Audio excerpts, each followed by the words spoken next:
బంగారు కిరీటం మాయం ఎపిసోడ్లో బిగ్ ట్విస్ట్ చోటు చేసుకుంది. ఆలయంలో విచారణ జరిపిన అసిస్టెంట్ కమిషనర్ లలిత గురించి పెద్ద ఎత్తున చర్చ జరుగుతుంది.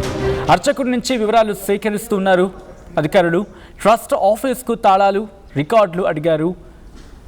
ఈ అంశానికి సంబంధించిన అధికారులంతా అర్థం చేసుకోవచ్చు. అందుబాటులో లేవని ఫోన్లోనే చెప్పేశారు 31 మంది ట్రస్ట్ సభ్యులు. ట్రస్ట్ సభ్యుల ఆన్సర్పై విస్మయం వ్యక్తం చేశారు ఏసీ. ముందస్తు సమాచారం ఇచ్చిన అందుబాటులో లేకపోవడం ఏంటి అంటూ ట్రస్ట్ సభ్యులపై ఏసీ లలిత ఆగ్రహం వ్యక్తం చేశారు. కిరీటం దాత కుటుంబ సభ్యులతో మాట్లాడారు ఏసీ.